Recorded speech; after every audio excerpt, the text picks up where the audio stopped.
Thank you very much, Elizabeth. It's absolutely my pleasure being here today, and what a great conference. So I'm going to start right here, play from the start.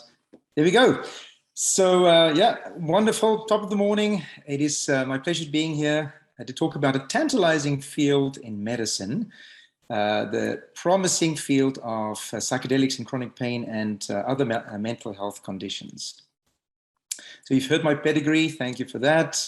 I teach and do research here at UBC Okanagan in Kelowna.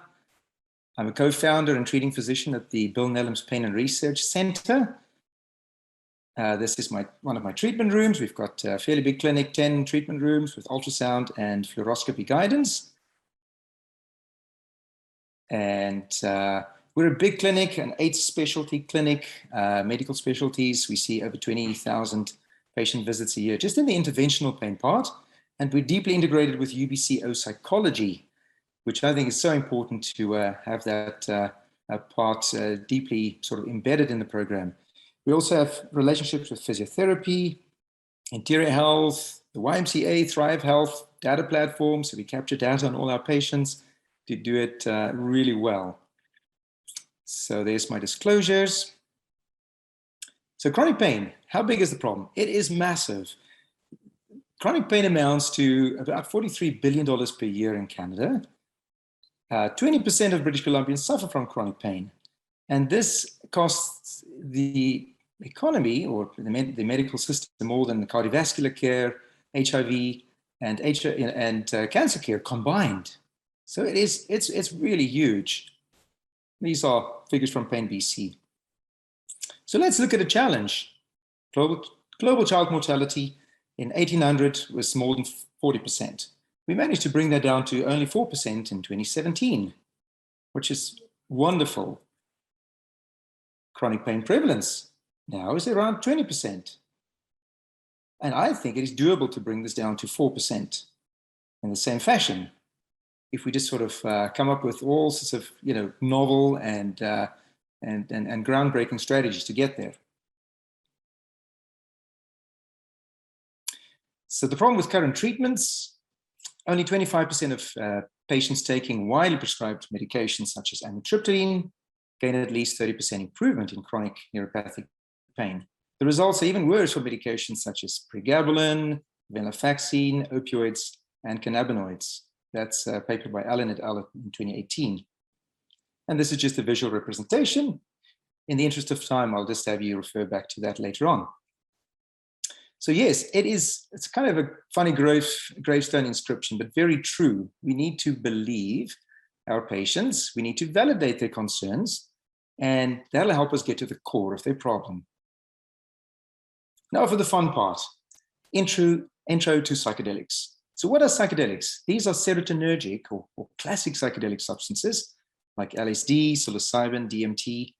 They exert their perception-altering effects by stimulating or being an agonist at the serotonin 2A receptors, 5-HT2A. So the primary effects, of course, of psychedelics are alterations to perception and consciousness. So these substances have an excellent safety profile and low potential for abuse and dependence. They do not work on the mesolimbic dopamine reward pathway and are anti-addictive. And as you can see here, the psilocybin, of course, is derived from magic mushrooms. And there's more than 180 species of psilocybe mushrooms, and the most widely used one is psilocybe cubensis.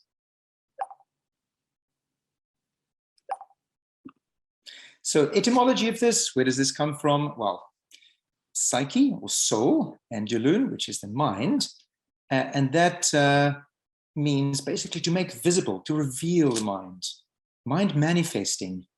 These substances help these deeply repressed thoughts and emotions to come to the surface so that one could deal with these problems with psychotherapy.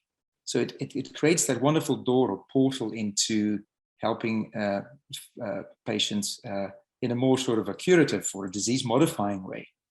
Other related substances include MDMA and ketamine. So alcohol, just a quick slide from Dr. David Nutt's paper in the Lancet. I mean, alcohol, of all the drugs that are available, of course, alcohol is the most widely prevalent. But if you look at harm to others in the blue part of the bar and harm to self in the light blue, alcohol is by far the worst to society and the patient, followed closely by heroin, crack cocaine, etc. At the very low end here of lowest harm to self and society are mushrooms, psilocybin. When alcohol worsens neuropathic pain and peripheral neuropathy, persistent opioid use after surgery, frontal lobe damage, damaged families, and yet it's legal and it's socially embedded and taxed. So this is illogical. So are these substances safe? Psychedelic, this is a large population-based study of 130,000 adults in the US, and they were not found to be linked to mental health problems or suicidal behavior. Let's look at some RCT level evidence on non-pain conditions. So macrodose psilocybin, that's high-dose psilocybin, sort of in a dosing session with psychotherapists in a medical framework. A few studies have been done on this, and there's good evidence for cancer-related anxiety and depression. There's also good evidence for major depression. Those studies were done by Robin Carhart-Harris at Imperial College, as well as Alan Davis et al. At Johns Hopkins. The last study by Carhart-Harris compared escitalopram, which is a SSRI, with psilocybin, and basically the outcomes were very, very similar. There are also positive open label studies on alcohol and nicotine use disorders.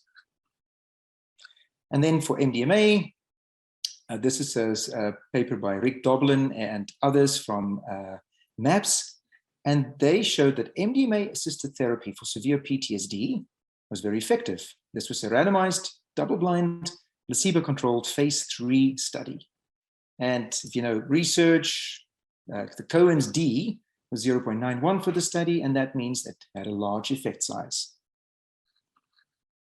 So let's look at the first psychedelic pain study. This is not a novel field, folks.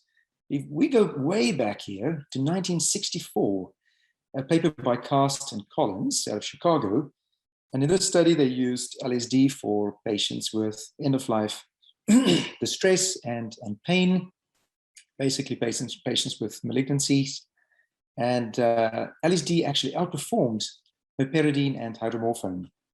And then what happened? Of course, as we all know, there was the Nixon administration started the war on drugs in 1971, and that was basically put a major dampener on any further research in this field. Then when we move on, in 2006, there was sort of this retroactive review of patients taking psilocybin or LSD, patients with cluster headaches. They looked at 53 of these patients in this paper, and 22 of 26 psilocybin users reported the psilocybin aborted attacks.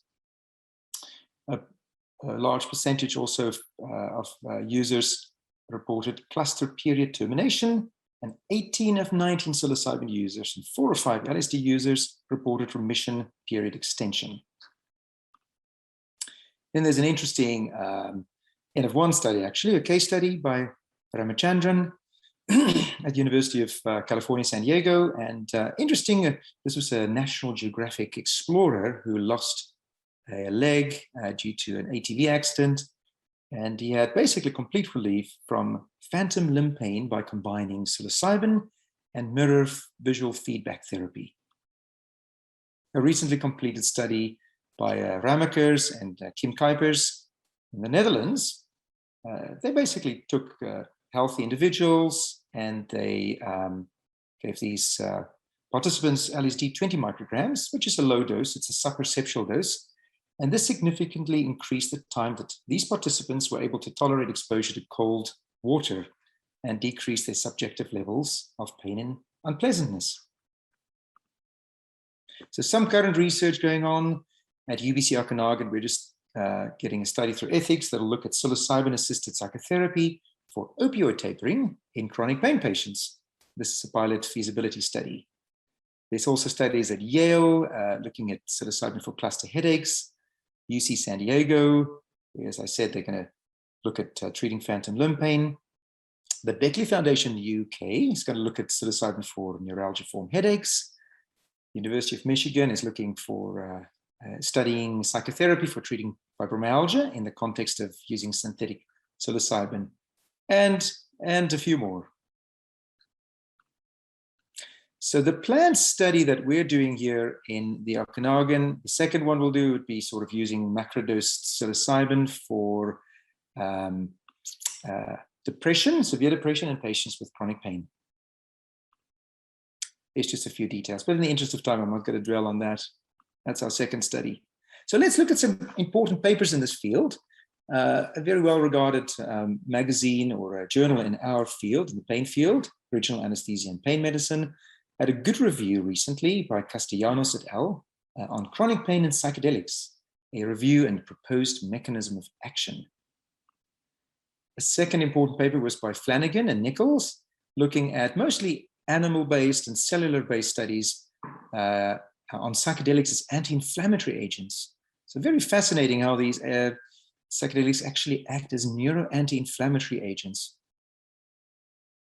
So I've distilled the ideas in these two papers to a few basic mechanisms of action. So what are psychedelics? What do these molecules do? So these 5-HT2A receptor activation patterns cause upregulation of genes associated with neuroplasticity and suppresses tumor necrosis factor-induced inflammation. This also causes glutamate release in the brain, which increases neuroplasticity. It has this anti-inflammatory and neuromodulatory effects by shifting from T helper 1 to T helper 2 responses. So this furthermore causes decreased neuroinflammation. And as we know, neuroinflammation has been sort of linked to multiple underlying psychiatric disorders like depression and addiction. In animal models, when you inject pro-inflammatory cytokines like tumor necrosis factor and interleukin-1b into healthy subjects, this induces behavior similar to social withdrawal. So psychedelics stabilize the 5-HT2A receptor in a conformation that recruits anti-inflammatory signaling pathways. Psychedelics have also been implicated in stabilizing glial cells. These glial cells, as we know, are the cells between neurons in the central nervous system that act as the homeostatic cells that sort of maintain function of the neurons in the brain. So if they get activated, one can get pain, and there's other sort of mental health conditions have been linked to this as well. So psychedelics have a stabilizing effect on glial cells. The psychedelics also counteract the sensitization of spinal nociceptive cells in the dorsal horn, where they induce internalization in these neurons. So they don't become as active and as easily stimulated by pain inputs. And finally, the default mode network. Psychedelics clearly work on this network as well. This is a network of interacting brain regions that are active when a person is not focused on the outside world. So when you're daydreaming, when you're having self-referential thoughts, etc., this is sort of that default network that's at play in your brain. So the main nodes here are the medial prefrontal cortex and the posterior cingulate cortex. Prefrontal cortex, dorsal cingulate cortex. So with pain and depression, there's increased activity in this network. There's increased rumination, there's cognitive inflexibility, and hence centralization of pain. So psilocybin causes reduced blood flow to both of these main nodes of the network. So they're not as active. So they disrupt these established brain connection patterns. Perhaps the most intriguing part of the analgesic mechanism. And it's like shaking the snow globe of the brain. So the brain can no longer follow these well-worn paths of negative rumination. The brain comes up with alternative arresting state activities, thus enhanced neuroplasticity. So this is sort of a functional representation of mRNA or functional mRNA scans where the main brain nodes or networks are here on the periphery. And these lines here are the connections between the different brain networks. And as you can see, placebo state, there's not a lot of connections between these varied sites in the brain. And when you give the healthy participants in a study psilocybin, macrodose, high-dose psilocybin, and you do functional MRI scans, you can see multiple new connections forming between these different brain networks. So quite fascinating to see the increased functional brain connectivity. So quick word on ketamine. Ketamine is not a psychedelic, but it's a psychedelic-like substance. It is currently legal in Canada. It is used, of course, I've used it for 24 years in the ER as well as in anesthesia. And there's really good evidence for perioperative intravenous ketamine use for pain. It is a World Health Organization essential drug, and is also used in pain. So yet again, in this journal, consensus guidelines basically showed moderate evidence for complex regional pain syndrome. That's for intravenous ketamine infusions. There was also less robust evidence, but some evidence for phantom limb pain, spinal cord injuries, fibromyalgia, and mixed pain. So ketamine is basically useful for treatment-resistant depression, OCD, and PTSD. A word of caution though on ketamine, it is not safe or indicated in patients with addictions or with a history of psychoses. Unlike psilocybin, which is not known to be addictive, but ketamine certainly has that potential, so it has to be used very carefully in those patient populations. So how does ketamine work? In a nutshell, it basically causes a glutamate surge in the brain that leads to this cascade of events resulting in synaptogenesis and subsequent reversal of the negative effects of chronic stress and depression, particularly within the prefrontal cortex yet again. But there are many other receptors that are implicated here. With ketamine use, prosynaptogenic AMPA, there's brain-derived neurotrophic factor pathways, GABA, as well as dopamine pathways that are involved here. Here's some guidelines. In the interest of time, I'll leave it here for reference purposes for IV use of ketamine. A little bit of humor for the day. So in summary, I'm very excited about the potential for psychedelics in chronic pain and for multiple other medical conditions. I think as soon as it is going to become legal in a medical framework, which I foresee in the next 6 to 12 months, hopefully, I think it's going to be a wonderful addition to our toolkit in helping patients with difficult to treat conditions. As we've seen, there are multiple reasons why there's anti-nociceptive effects linked to psychedelic compounds. These compounds have a catalyst effect. They're a doorway. They need to be followed by psychotherapy with psychological support and so important connection. I listened to Dr. 𝐒𝐂𝐑𝐈𝐁𝐄 and Rob talk about these connection issues, and it's so important. Connection to self, connection to others, connection to nature. COVID-19 has been really tough on our patients, and I think that's the most important thing that we need to bring about here. So pain care is interdisciplinary. It's not about novel molecules in this field. And I say, let's shake the snow globe and help our patients better. Final words from Hippocrates: cure sometimes, treat often, comfort always.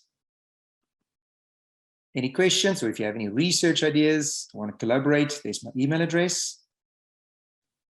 And that's my wife and I, Chanterelle, mushroom hunting in Revelstoke, BC. I think it's important to have some fun along the way.